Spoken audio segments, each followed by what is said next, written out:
Kawan, video kali ini merupakan bagian kedua tentang dunia 5 dimensi yang ada di semesta. Kalau di video sebelumnya kita bahas soal pilihan-pilihan yang menyebabkan perubahan kehidupan. Nah, sekarang kita sampai di bagian yang sering banget bikin orang salah paham, rezeki. Banyak orang merasa rezeki itu kayak kado ulang tahun, kadang datang, kadang enggak, kadang mepet di tanggal tua. Atau kayak keberuntungan yang acak yang turun dari langit. Tapi kalau lu perhatikan dari perspektif kesadaran yang pernah kita bahas di video sebelumnya, rezeki itu bukan kejutan. Rezeki itu resonansi. Lu menarik apa yang selaras dengan keadaan batin lo. Lu merasakan apa yang cocok sama frekuensi pilihan lo.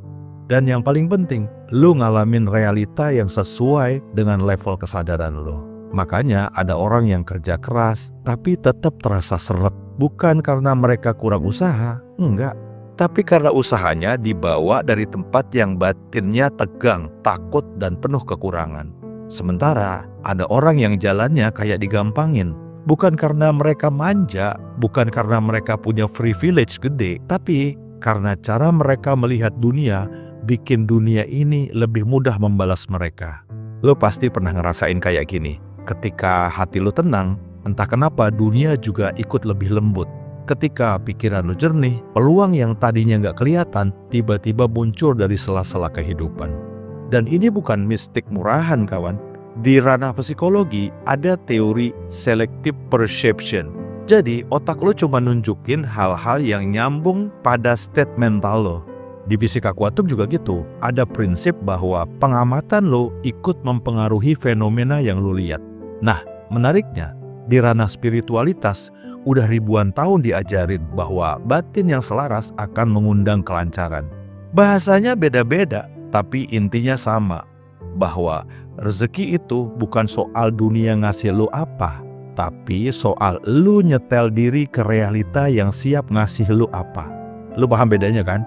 Dan ketika lo naik di frekuensi yang lebih halus, lebih damai, lebih bersyukur, lebih sadar, lo bukan cuma jadi versi diri yang lebih baik, lo pindah cabang realita. Lo masuk ke jalur hidup yang rezekinya lebih deras. Sekarang kita masuk bagian yang paling krusial, kawan. Karena kalau tadi kita ngomongin konsep dimensi, pilihan, frekuensi, realita, itu semua percuma kalau nggak ada cara nyatanya. Rasanya kayak lu dikasih peta harta karun, tapi nggak dikasih kompasnya. Jadi mari kita ngomongin gimana caranya menggeser kesadaran lu dalam kehidupan sehari-hari. Dan ini bukan tentang ritual ribet, bukan tentang meditasi 3 jam per hari, bukan tentang masuk goa di Gunung Selamat sambil makan daun. Enggak, kawan. Kita bicara yang manusiawi, yang bisa lu kerjakan sambil tetap melakukan kegiatan di tempat lu masing-masing. Kawan, lo persiapkan diri. Yang pertama, tenangin nafas. Bukan karena spiritual, tapi karena emang otak butuh itu. Jadi, setiap kali lo narik nafas dan membuang nafas pelan-pelan, lo sebenarnya lagi ngasih sinyal ke otak lo bahwa lo aman dan lo boleh buka jendela persepsi lebih lebar. Kalau lo lakukan itu secara konsisten dan rileks, otak lo akan ngerasa aman. Dia akan berhenti memfilter dunia secara sempit. Saat itu, lo mulai notice peluang, bukan ancaman. Lo akan melihat opsi, bukan mentok. 1 menit nafas sadar bisa mengubah realitas kehidupan lo di saat ini. Yang kedua, perhatikan kualitas emosi lo, bukan kuantitasnya. Emosi itu bahasa frekuensi. Kalau getaran hati lo rendah, penuh takut, khawatir, marah, merasa kurang, realita yang terbuka ke lo juga serba rendah. Tapi begitu lo geser sedikit aja, kerasa syukur, kerasa lega, pasrah, ikhlas, dan gak putus asa, frekuensi lo langsung naik pelan-pelan. Dan lo gak butuh bahagia ekstrim. Naik 1 tingkat pun udah cukup buat ngubah arah hidup lo. Yang ketiga, bikin keputusan dari tempat yang jernih. Sebagian besar orang mengambil keputusan dari state mental yang kacau. Lagi capek, lagi terpancing marah, lagi takut diserang hidup, lagi mode bertahan. Padahal keputusan yang diambil dari kesadaran rendah otomatis mengantarkan lo ke cabang realita yang Ya itu kawan, kacau juga. Jadi sebelum lo ambil keputusan penting, tenang dulu, baru lo milih. Lo bukan lagi cuma milih jalan, lo milih versi realitas yang akan lo tempatin di kemudian hari. Yang keempat, sadari apa yang lo percaya tentang hidup ini. Ini hal yang paling banyak diabaikan. Keyakinan lo tentang dunia itu ibarat kacamata. Kalau kacamatanya buram, realita pun kelihatan buram. Kalau dalam hati lo ada keyakinan kecil kayak hidup itu susah, rezeki itu harus berdarah-darah, gue nggak bakal dapat duit gede, gue nggak layak dapat yang baik, maka otomatis realita bakal mengeko itu semua atau menggemakan suara lo menjadi wujud realitas nyata. Bukan karena dunia ini kejam, tapi karena kesadaran lo nyetel ke channel itu. Nah, begitu keyakinan lo mulai digeser, realitas pun ikut geser. Yang kelima, latih kesadaran untuk beda 1% setiap hari. Kawan, lu gak butuh perubahan dramatis. Cukup geser sedikit, kayak mencet volume di handphone. Lu sehari cuma naikin 1% aja kawan. Tenang 1% lebih lama, bersyukur 1% lebih tulus, berhenti marah 1% lebih cepat, percaya diri 1% lebih kuat. Nah, perubahan 1% ini kalau dikumpulin bisa mindahin lu ke realita yang beda total dalam setahun. Jadi kalau orang nanya, gimana caranya pindah jalur hidup? Jawabannya simpel, geser kesadaran lo. Sedikit demi sedikit, tapi konsisten. Karena kesadaran itu bukan cuma keadaan batin. Kesadaran itu mesin yang menentukan realita mana yang terbuka buat lo.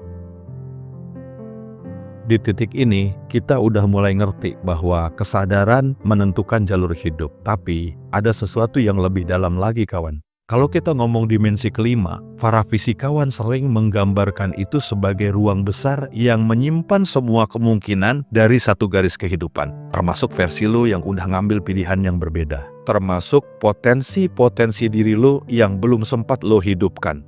Dan itu bagian paling menarik. Dimensi kelima itu bukan cuma tentang dunia alternatif, tapi tentang diri alternatif. Diri lo yang punya keberanian lebih besar, diri lo yang lebih bahagia, diri lo yang lebih mampu. Semua versi itu bukan fiksi, mereka itu blueprint, cetakan, model mentah dari semua kemungkinan lo. Lo pikir selama ini lo cuma punya satu diri, padahal lo itu kumpulan kemungkinan. Versi yang muncul ke permukaan cuma versi yang paling selaras pada kesadaran lu hari ini. Dan ini kabar baiknya. Lu bisa mengundang versi diri lu yang lebih baik dengan cara menyamakan frekuensi mental emosional lu dengan dia. Kalau lu mau jadi versi diri lu yang lebih kaya, lu mulai masuk ke mindset kelimpahan, bukan kekurangan. Kalau lo mau jadi versi diri lo yang lebih disiplin, lo geser kesadaran ke kesadaran bahwa gue mampu nertipin hidup gue secara disiplin. Karena gini kawan, diri lo yang disiplin itu udah ada blueprintnya. Diri lo yang hoki juga ada. Diri lo yang rezekinya ngalir ada. Diri lo yang penuh cinta juga ada. Mereka menunggu kesadaran lo menyamakan frekuensinya. Kita selama ini sering ngerasa stuck karena kita terlalu ngotot jadi versi diri yang sama terus. Padahal dalam struktur alam semesta yang paling halus, kita diberikan akses ke infinite self, diri yang tidak terbatas. Dan di dimensi kelima, kalau lo lihat dari perspektif spiritual, itu bukan tempat, itu lapisan kemungkinan. Lapisan di mana semua versi diri lo ada. Dan lo bebas milih yang mana mau lo jadiin realitas lo. Jadi ketika orang bilang, lo bisa jadi lebih baik dari hari ini, itu bukan sekedar motivasi kawan. Secara struktural itu beneran mungkin loh. Karena versi lo yang lebih baik itu udah ada di blueprint kemungkinan hidup lo. Yang belum ada hanyalah kesadaran untuk menyamakan frekuensinya. Kawan, kalau lo udah paham bahwa ada banyak versi diri lo di blueprint kemungkinan, sekarang kita masuk ke poin yang paling mengubah hidup. Versi diri yang lebih baik itu bukan cuma bayangan, mereka itu kompas.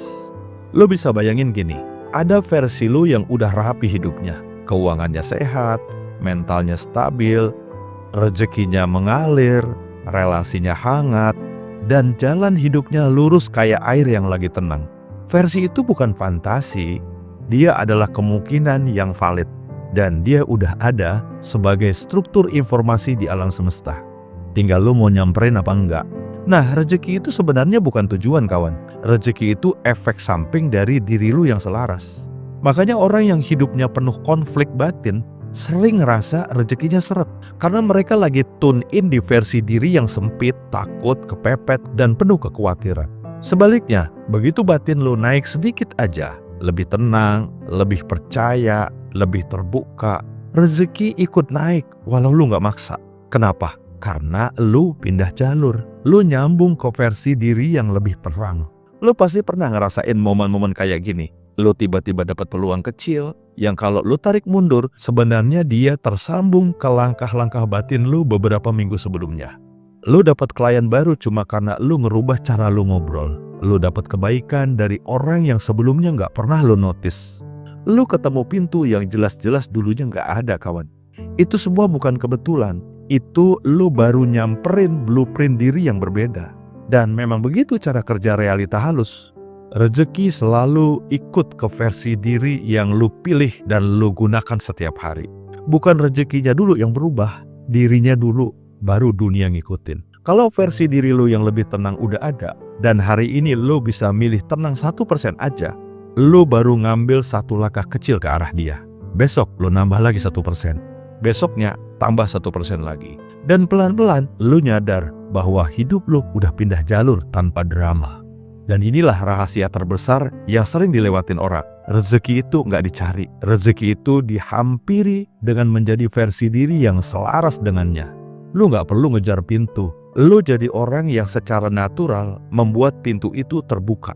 Dan setiap versi diri lu yang lebih baik, lebih stabil, lebih bijak, lebih kuat, lebih kreatif, itu nunggu di cabang realita yang siap lu masukin kapan aja lu mau.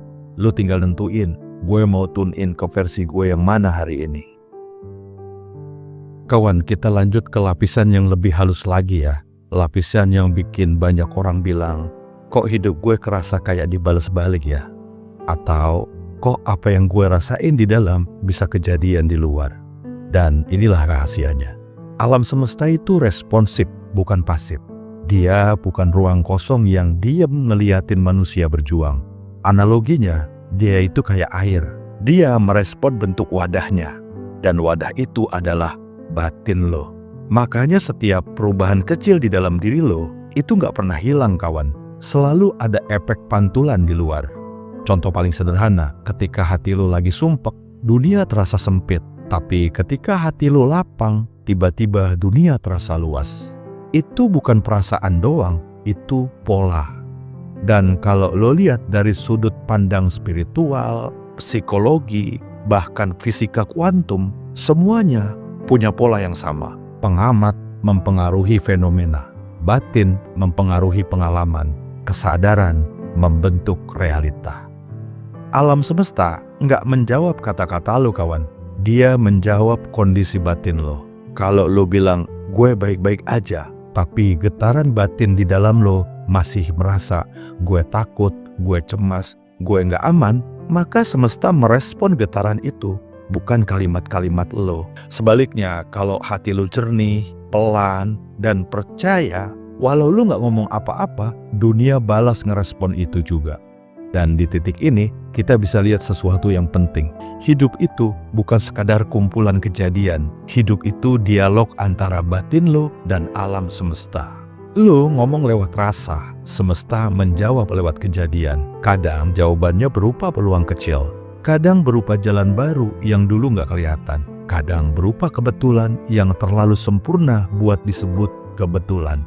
Ini bukan soal mistis dan menakutkan, ini cuma cara alam bekerja di level paling halus. Dalam tradisi spiritual timur, ini disebut resonansi. Dalam psikologi barat, ini disebut sebagai self-fulfilling pattern.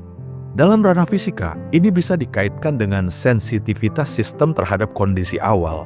Namanya beda-beda, istilah-istilahnya beda, tapi intinya tetap satu, yaitu dunia luar adalah cermin dari dunia dalam, cermin yang sangat sensitif.